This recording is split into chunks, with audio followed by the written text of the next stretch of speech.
All right, welcome back to another episode of Random Thoughts McCrae's Mind, the worst video channel on YouTube. And today we're going to be talking about why interest rates will not increase during your lifetime. That's right, I said during your lifetime. So let's talk about why that's not going to happen, because the prevailing idea today is that interest rates are going to be going up. They're going to be going way up because of inflation and all of this other stuff. And that's not going to happen. And I'm going to tell you why. So, first of all, you have to understand how the world works. And so, in today's society that we are producing growth in the United States through the stock market. So, we have stock marketized everything in the world, basically. And so, in order for us to have a growing economy, we have to have an ever increasing stock market. And that's working pretty well right now. We're keeping the stock market up thanks to the Federal Reserve. But that's starting to come to a head now because ultimately, because we have offshored all of our jobs and because we have financialized all of our economy and that we are now a service economy, there's not enough growth to produce the kind of stock market returns to provide the level of income that Americans now expect going forward in the next few decades. So we're kind of reaching a crisis point at this time, and the Federal Reserve recognizes this very well, and that's why the Federal Reserve is going completely berserk right now, because they know how the system is designed, because they're the ones that designed it. So what happened was in 2000, we had a big financial bubble, and the stock market went way down because we had a big tech crash, because we had a big financial bubble in tech stocks. And so that was the beginning of the re-engineering of our economy, which had been kind of re-engineered prior to that. But at that time, the stock market fell. The NASDAQ fell like 80%, many of the stocks. And so that really wiped a lot of people out. And so in order to get the stock market and the economy going again, they needed to get interest rates down to 0%. And so that was done to jack the stock market back up, and that worked pretty well. And so bounced back. But in lowering interest rates kind of to an extreme level, we created a housing bubble, and that was done to, again, create some kind of economic growth, because we don't have enough jobs, we don't have enough natural economic growth to have the kind of growth we've had in the past, the kind that people expect. So at this point, we'd be lucky if we get 2% growth going forward in our economy. I mean, that would probably be fortunate. We're really entering into a 0% growth world. So we're not there yet, maybe, but we're going to be getting there. And when you have a 0% growth economy, you're not going to have a very well functioning stock market. If you don't have a very well functioning stock market, you're not going to have a very well functioning United States of America. So in 2008, our entire economic system crashed when the housing bubble imploded, and basically all financial assets went to zero. And so what the Federal Reserve did at that point was to just replace everybody's wealth with money that they created out of thin air, because the government creates the money. And so the government can create as much money as it wants. It creates the money, it creates the debt, it can pay the debt with its own money. So money and debt, really not a real thing. That's something I'll discuss in another video. But for right now, we'll just go on the premise that we're going to be functioning in a low growth economy going forward. So when the housing bubble crashed, all the assets of the banks had to be taken on by the Federal Reserve. Money had to be printed, make these debts dollar good, make the bank balance sheets solid.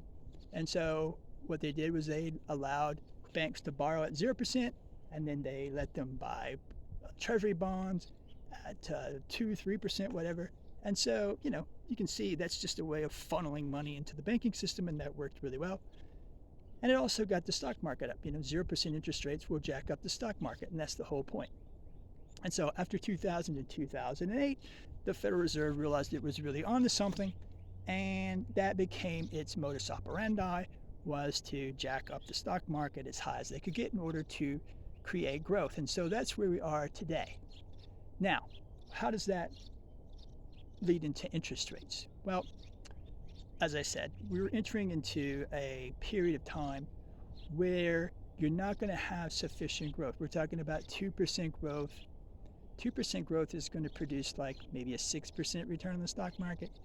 The problem is we're already kind of priced for 10% returns, and we're probably going to get 4% returns at best. So it's not going to work. And the problem is when you engineer an economy on the stock market, when the stock market goes down, everything shifts into reverse. And so, we've got all kinds of people in 401ks now. And that's never happened in the past. We've never had a society where people's retirements were entirely in the stock market. And so that's really created a situation where when the stock market goes down, people are just going to stop spending because they're going to be worried about their retirement. They're going to be seeing their assets going down. They're going to go into kind of a panic. They're going to stop spending. That's going to create further destruction of growth, further destruction of the economy. And so, again, this is what the Federal Reserve realizes because they're the ones that have designed this economy for an ever-increasing stock market. And because we don't have enough growth to create a naturally functioning stock market, we have a government-sponsored stock market in which the Federal Reserve pumps the stock market as high as they can get it in order to create growth. Well, now in the whole pandemic and all of the kind of disasters that we've had over the past decades in terms of shipping all of our jobs offshore, the financial crisis, and COVID,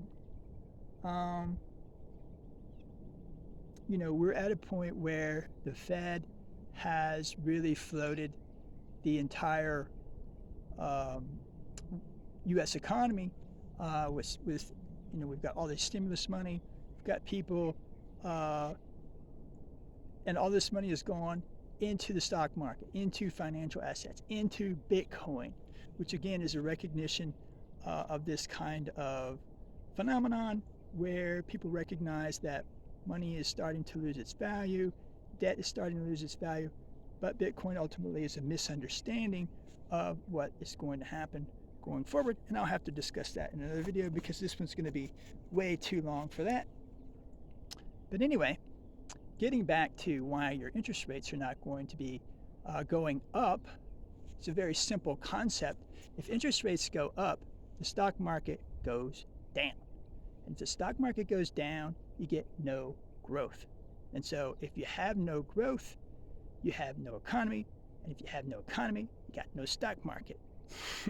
So the Federal Reserve is really now in a fix because we have real inflation, but the inflation is not 1970s style inflation. It's not the kind of inflation that people talk about when they talk about inflation and destroying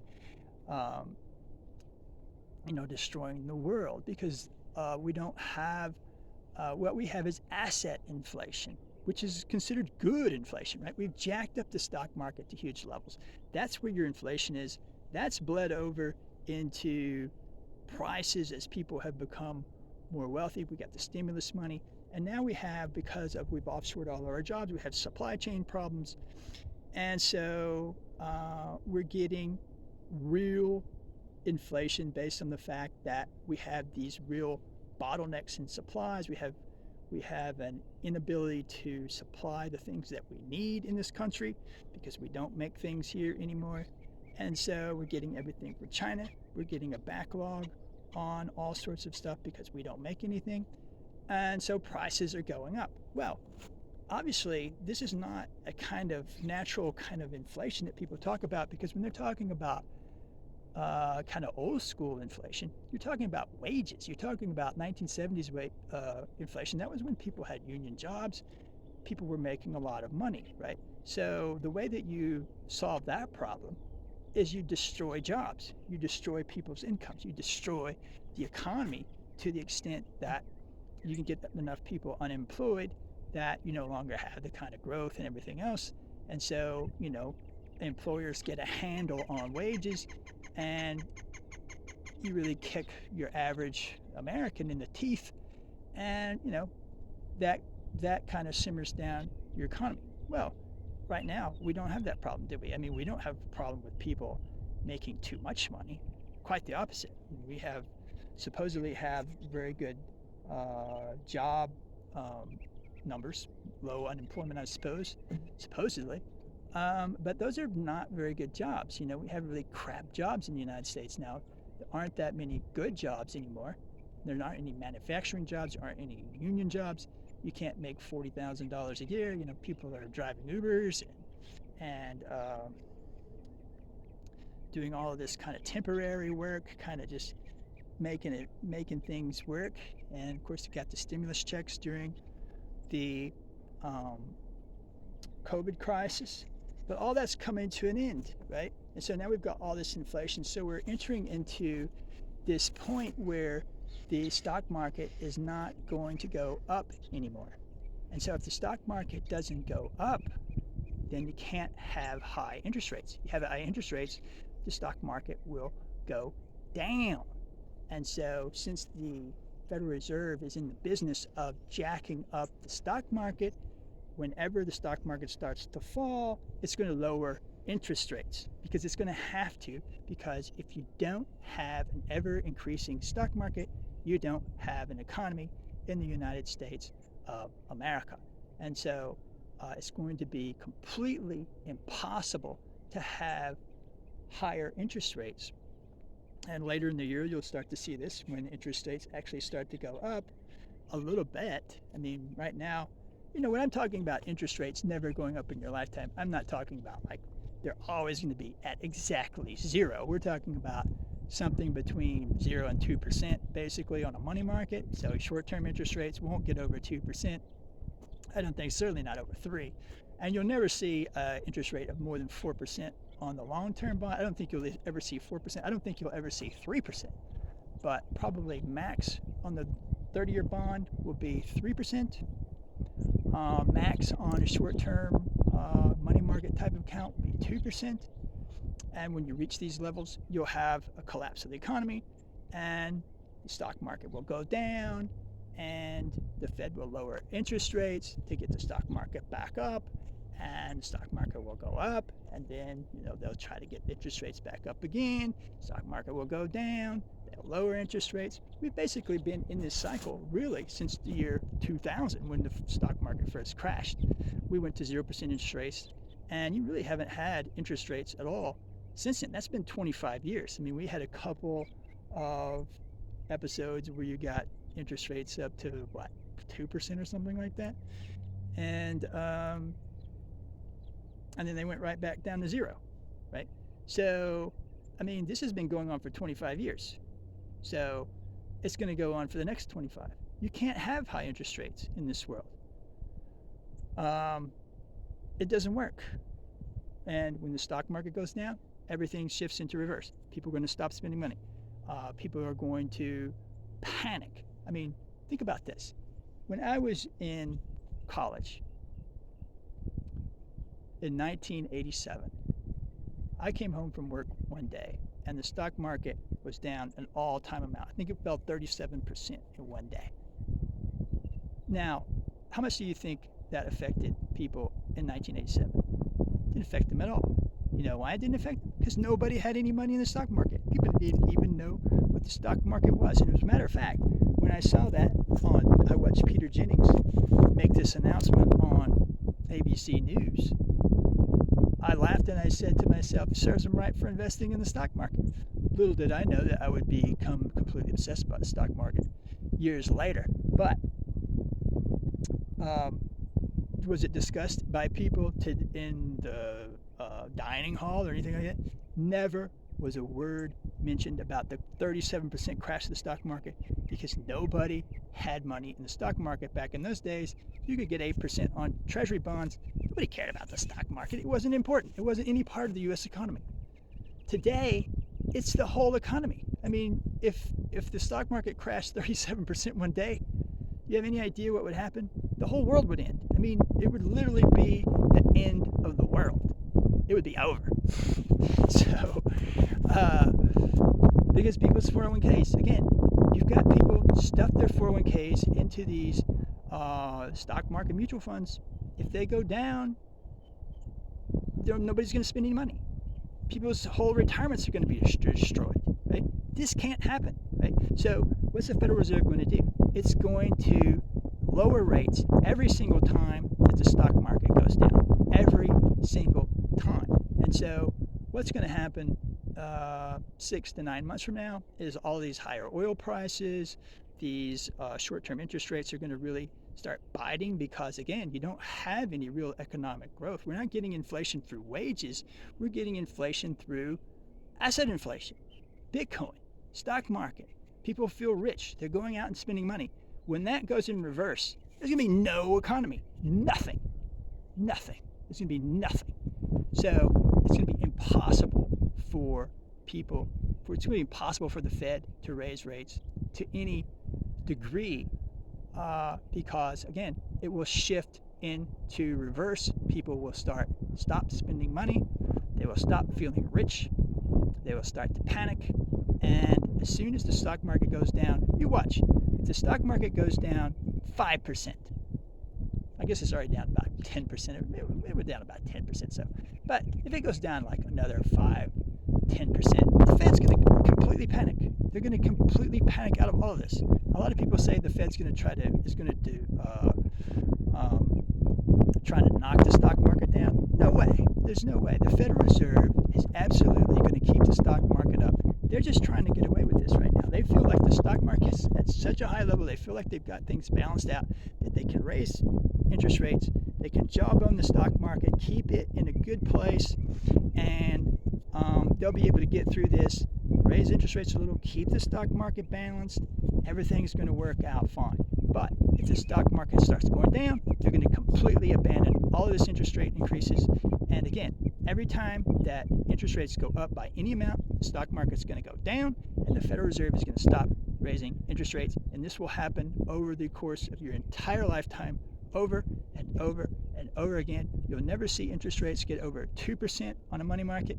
You'll never see long-term bonds get probably over 3%, certainly not over 4%. And if you think that's going to happen, you are clueless, as you will soon learn in the course of time.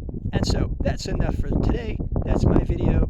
That's my no view video right here on Random Thoughts from a Crazed Mind, the worst video channel on YouTube.